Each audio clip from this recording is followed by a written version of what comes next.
Vou fazer um primeiro pacote aqui de 3 perguntas, uma para o professor Esper, uma para a professora Esther e uma geral, que todo mundo pode comentar. Na sequência, eu faço um segundo round para os outros palestrantes.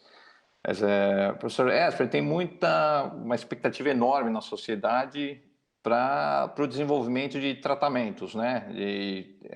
Um esforço muito grande de pesquisa para o reposicionamento de drogas, né? Que é você pegar remédios que já existem, já são testados e usados para outras coisas, tentar redirecioná-lo para o combate ao SARS-CoV-2, para o tratamento da Covid-19. Quais são as expectativas reais que a gente pode ter com relação a isso? Qual é o tempo de resposta que essas pesquisas podem dar? Quer dizer, é factível a gente esperar que elas tragam resultados de modo que a gente consiga colocar uma droga para o tratamento num prazo muito curto ainda agora nessa primeira onda da pandemia, né? Qual que é o cronograma que a gente pode aguardar com relação a essas pesquisas? E para a professora Esther, qual que é a chance desse vírus ser sazonal, no sentido de talvez a gente ficar trancado em casa por um período e ele, entre aspas, sumir sozinho, né? Fazendo uma analogia com a influenza, que é um vírus com o qual a gente se preocupa muito, principalmente no inverno, depois ele não some completamente, mas deixa de ser uma preocupação.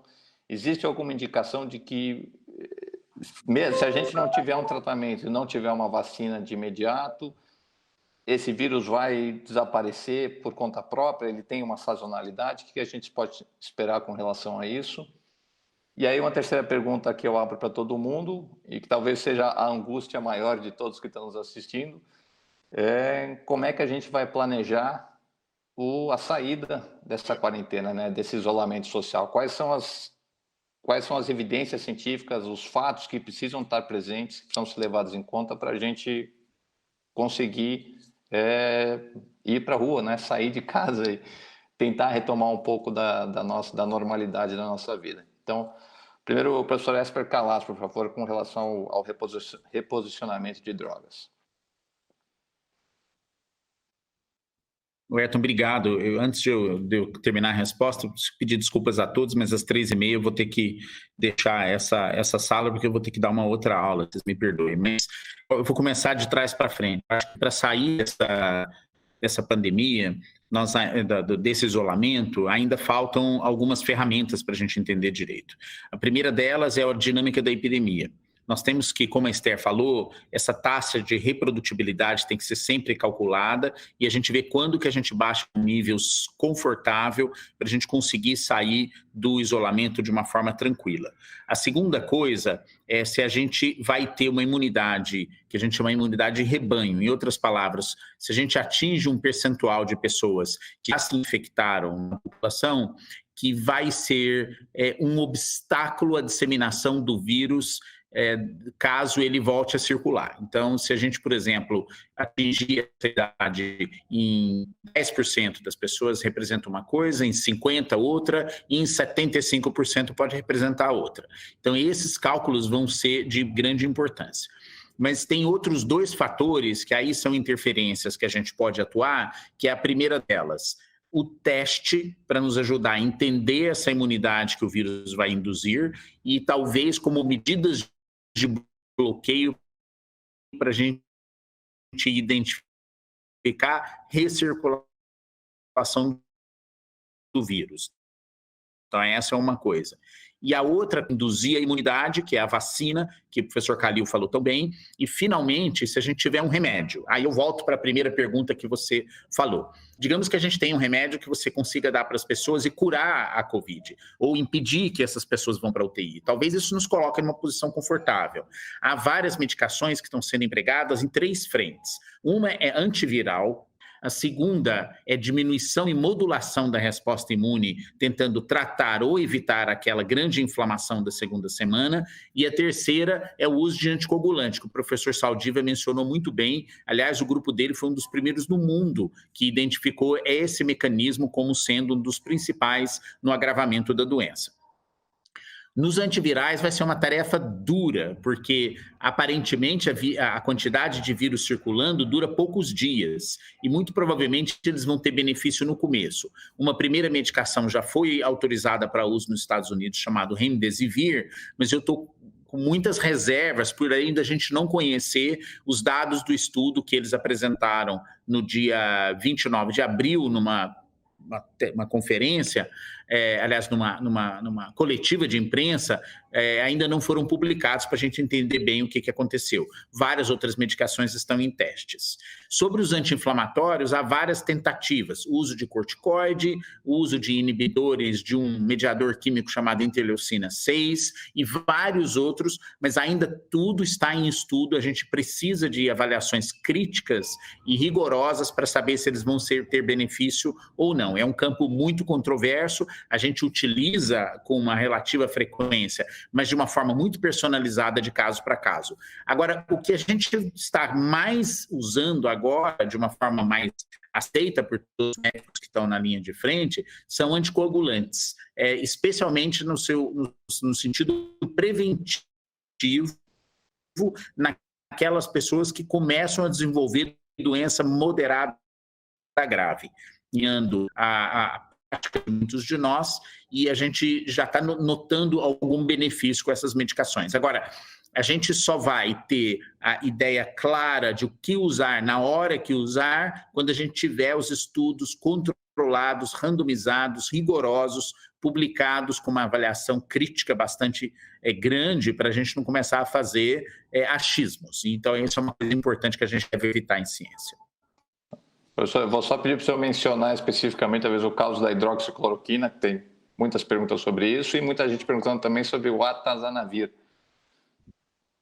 Vamos lá, sobre a hidroxicloroquina. É um remédio empregado em várias outras doenças já virais e ele não funcionou. Também é usado rotineiramente em doenças autoimunes com muito sucesso. Apareceu a ideia de usar a hidroxicloroquina, que tem um efeito in vitro contra o vírus, o novo coronavírus.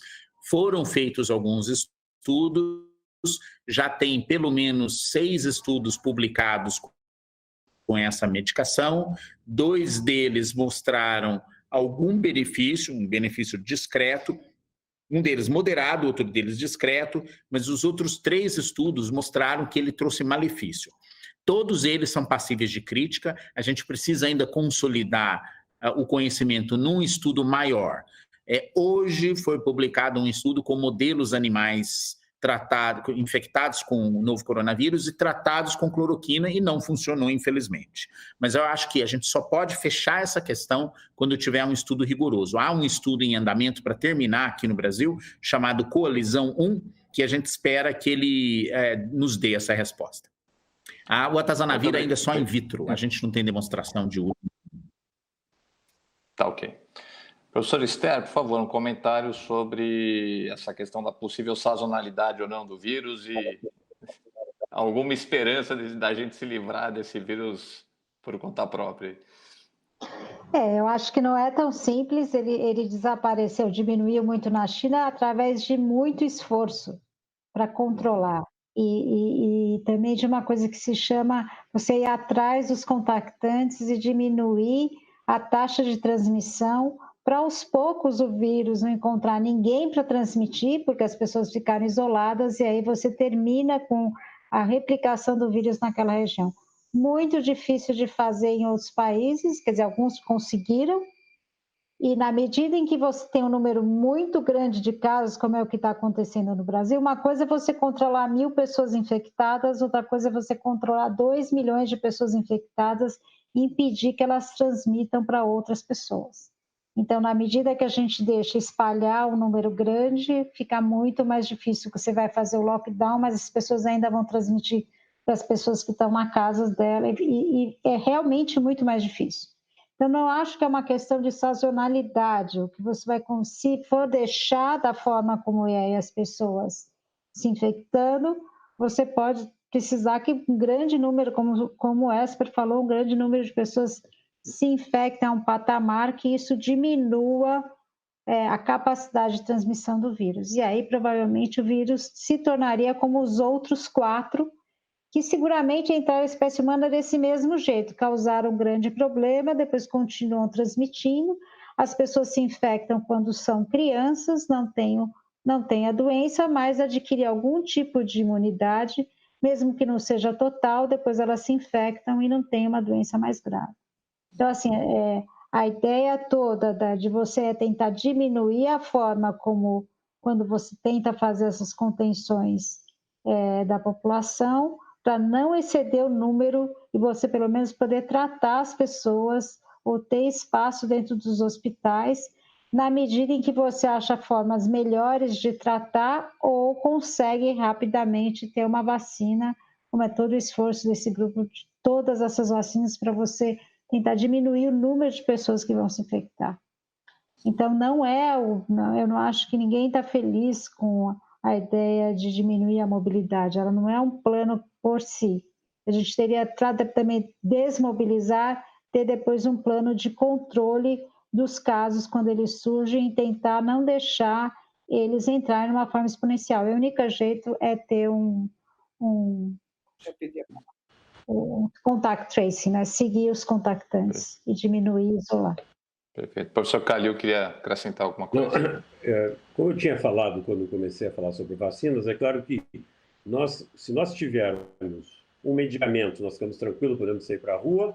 Se nós tivermos uma vacina ou tiver mais de 70% de pessoas que já estiverem infectadas, o vírus vai circular menos.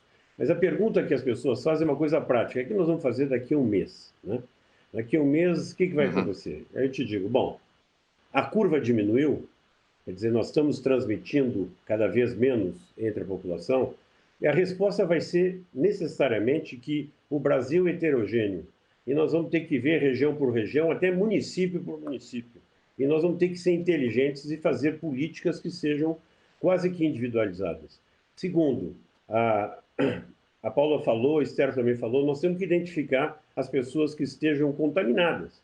Então, nós temos que ter muito teste e, quando nós voltarmos a nossas atividades, nós temos que identificar rapidamente quem tem a doença e isolar essa pessoa. Então, agora, a nossa vida vai mudar. Enquanto que nós não tivermos o vírus, a nossa vida vai mudar. Nós, brasileiros, nós somos afetivos. Dá a mão, dá beijinho, pega no braço. Nós vamos ter que parar com isso, infelizmente, enquanto que o vírus não circular. Então, nós vamos ter que ter esse distanciamento social por muito tempo, enquanto que o vírus, pelo menos, estiver circulando. As pessoas não vão poder dar mão, não podem dar beijinho, não podem dar nada. Vamos ter que andar de máscara. Vamos evitar aglomerações, os restaurantes vão ter que ter espaço maior entre as mesas, sem aglomerações. Então, nós vamos ter que tomar uma série de atitudes e nós vamos ter que pensar em cada atividade como que nós vamos mitigar o problema. Por exemplo, eu trabalho num salão grande que tem várias pessoas no seu computador, 150 pessoas. Não vai dar. Vamos ter que fazer 2 turnos de 75, 3 turnos de 50. Não sei, tem que pensar para ver as distâncias. Um sujeito não vai poder trabalhar no computador do outro, quer dizer, nós vamos ter que tomar muitas medidas de mitigação que vão ter que ser pensadas caso a caso, para que a gente possa voltar rapidamente. Porque senão o que vai acontecer? Nós vamos ter uma segunda onda, a segunda onda vai ser catastrófica. Inclusive, numa empresa, se o dono da empresa, o gerente, o diretor, o que seja, disser para um sujeito que está com sintomas de gripe, mas é importante, não, fica aí até amanhã, vamos ver o que vai acontecer. Não. Imediatamente ele tem que ser isolado, porque senão ele vai contaminar todo mundo ali naquele dia mesmo. Então as pessoas vão ter que ter inteligência, vão ter que pensar, e não só pensar imediatamente, não, aquele cara é importante, vai trabalhar para mim hoje. Não, ele sai e depois nós vamos ver se ele tem a doença ou não, aí ele volta, vamos ver os contatos dele, como disse a Esther muito bem. Então nós vamos ter que pensar muito praticamente, muito pragmaticamente como é que nós vamos fazer essa volta. Perfeito.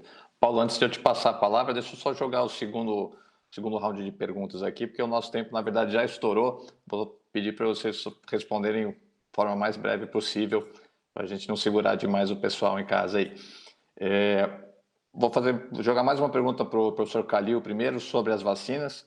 Tem se falado muito desse prazo de 1 ano e meio, que a gente, se tudo der certo, vai ter uma vacina para o segundo semestre do ano que vem. Tem alguma vacina que já foi desenvolvida de forma tão rápida, né? Normalmente é um processo que dura vários anos, né? Então é realista a gente esperar uma vacina num prazo tão curto? E tem alguma coisa específica desse vírus que talvez seja mais fácil o desenvolvimento da vacina, que permita esse timeline mais reduzido. E aí vou jogar uma pergunta para a Paula sobre os testes, né?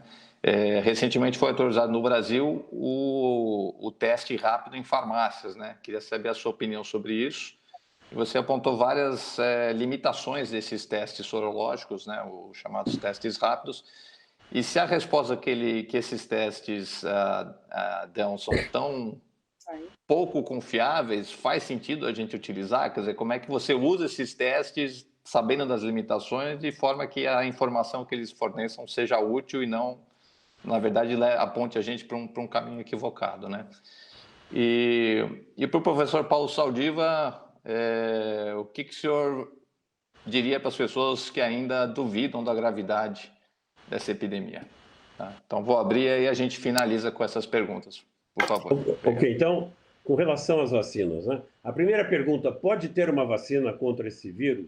A resposta, sim. Por quê? Se o organismo, quando ele se infecta com o vírus, ele consegue eliminar o vírus, e você acaba com o vírus, isso significa que você é capaz de montar uma resposta imune para acabar com o vírus. Todos os vírus que a gente consegue eliminar são factíveis de a gente fazer uma vacina, é só a gente saber direitinho. Por exemplo, HIV, a gente não elimina o vírus, e por isso que a gente não consegue fazer vacina. Mas, se a gente consegue eliminar, muito bem. Agora, nós temos que saber os mecanismos de imunidade, que nós estamos partindo de uma série de suposições para chegar mais rápida. O que tem é que o mundo estava já antevendo que haveria essas pandemias e estava tentando se preparar para isso.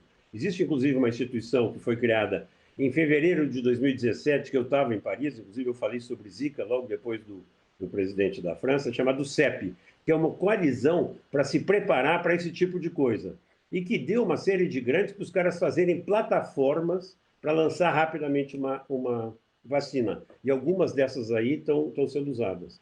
Essa vacina de Oxford, o cara também já tinha uma plataforma montada e fez. Então, nunca se fez uma vacina em menos de 5 anos. Normalmente leva 15 anos. A gente acha que pode chegar aqui 1 ano e meio, 2. Primeiro, porque as pessoas já estavam preparadas trabalhando com vírus semelhantes, SARS e MERS, e já tinham vários de conhecimentos. A gente sabe que a espícula é importante para a gente parar o vírus. Logo teve sequências, vírus, etc., se conseguiu trabalhar. E se colocou tudo em andamento. Agora, o que há também é que nesse sistema de emergência, normalmente você testa a prova de conceito em animal camundongo e vai para primatas. E essa vez as pessoas estão indo rapidamente para o humano antes de chegar em primatas. Então, existe toda uma série de, digamos, um esforço enorme. As coisas estão sendo feitas em paralelos, quer dizer, o indivíduo não espera o resultado de um experimento para começar outro, ele já testa o animal normal, o transgênico, tudo ao mesmo tempo, vai fazendo em paralelo, pode ter um pouco de desperdício, mas é fundamental para chegar rápido. Vai ser absolutamente um recorde se nós conseguirmos ter uma vacina em 2 anos. E se tiver em 1 ano e pouco, como estão prometendo aí alguns, eu acho muito difícil. Eu acho que não consegue fazer entre 1 ano e meio e 2 anos. Mas estão dizendo aí que seria ótimo, porque nos tiraria o sufoco mais adiante. As pessoas estão preocupadas no mês que vem, mas não é o nosso problema, é o resto da nossa vida, né? As populações de risco não vão poder mais abraçar os netinhos? Não, nós queremos abraçar os netinhos. Então, nós temos que ter nós temos que pensar pelo menos aqui 1 ano ou 2. E eu acho que é por aí. Muito obrigado. Paola? Obrigada. Eu só queria complementar uma coisa que o Calil falou agora há pouco sobre isolamento. Eu acho extremamente importante que a gente pense que a saída do isolamento em outros países só aconteceu depois do pico, de ter atingido o pico da transmissão, o que não aconteceu ainda aqui no Brasil e em muitas cidades. Não podemos pensar que tudo acontece como lá em Manaus. Nós aqui em São Paulo tivemos condições de isolamento tais que hoje nós estamos ainda com o sistema hospitalar que ainda não está completamente utilizado no seu 100%, mas porque nós estamos nos reportando ao isolamento maravilhoso de 70% em São Paulo há 2 ou 3 semanas atrás. Então, nós temos que pensar que a saída do isolamento agora como é que chama? É apostar numa imunidade de rebanho, onde nós vamos ter uma grande quantidade de indivíduos que vão morrer. E escolher as pessoas que vão morrer, ao meu ver, não é um comportamento que é algo muito, muito perto do brasileiro. Como diz o Calil, a gente se beija, a gente se abraça, a gente se gosta. Então, eu não acredito que a gente queira entrar numa dessa de sair todo mundo para a rua e rapidamente a gente encontrar essa imunidade que a gente nem sabe se a gente vai conseguir. Temos força na imunologia, que é o nosso sistema imunológico, mas ainda não estamos lá. Quanto à resposta sobre os testes de farmácia, os testes rápidos, olha, não teria hoje uma coisa que eu seria mais contra que os testes da farmácia. Se nós estamos com os cientistas falando de testes moleculares, a dúvida que nós temos nos testes rápidos, botar um teste na farmácia, quem é que vai interpretar esses testes? De acordo com o quê? Com a clínica do paciente, ele vai ter tempo para fazer isso, o farmacêutico? Por outro lado, nós vamos estar tirando as pessoas da sua casa e botar mais velhinhos na rua para poder ver se eles estão infectados ou não. Ou seja, enquanto nós estamos nos hospitais e grandes centros e laboratórios nos protegendo para não nos infectar de uma provável transferência de vírus de um indivíduo que quer saber se está positivo ou não, vamos tirar a gente de casa e vai ter muito mais gente de casa se dirigindo à farmácia para obter uma resposta que a gente não sabe se será positiva e realmente confiável. Perfeito. Professor Paulo Saldiva, para finalizar, por favor, sua mensagem final para talvez quem ainda tem dúvidas sobre a gravidade dessa pandemia. Ayrton, acho que eu vou te decepcionar porque eu não sei. Sabe, eu tive esse pensamento no domingo. Eu ainda insisto em andar de bicicleta, vir da minha casa, vou para a faculdade. E domingo eu cheguei na sala de autópsia às 8h30 da manhã e estava saindo de lá 4h30 da tarde. E nesse dia a gente estudou uma menina de 11 anos que morreu sem comorbidade prévia. Aí eu estava voltando para casa, na Paulista, e me deparei com uma manifestação pró-abertura voltar plenamente à atividade, e as pessoas falando, conversando, e a grande maioria sem máscara. Eu tive o ímpeto de parar a bicicleta e falar, gente, se proteja. Porque é como se eu viesse do mundo e encontrasse um outro mundo e a bicicleta fosse a conexão entre esses dois universos que não se tocam.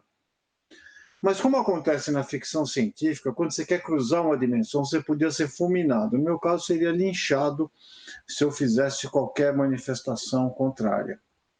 Mas tomara que através do entendimento, né, infelizmente às custas de muitas experiências desfavoráveis, as pessoas começam a entender, porque tem uma coisa, é a última coisa que eu queria falar. Quando a gente, por exemplo, cuida de um paciente que tem uma doença crônica, ou um infarto, ou mesmo na febre amarela,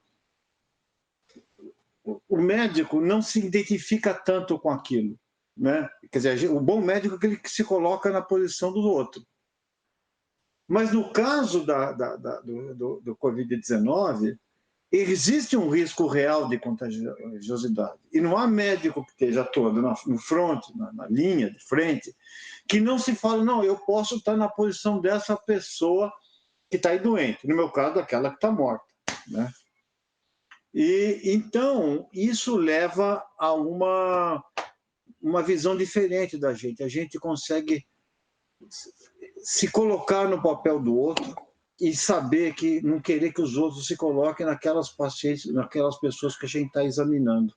Então, eu não saberia dizer, eu não teria argumentos para convencer aquelas pessoas naquele momento, embora eu tivesse muita vontade de fazer. Agradeço. Opa, está aberto meu microfone aqui. Professor, obrigado. Professor Paulo Saldiva, professor Jorge Calil, professor Esther Sabino, professora Paola.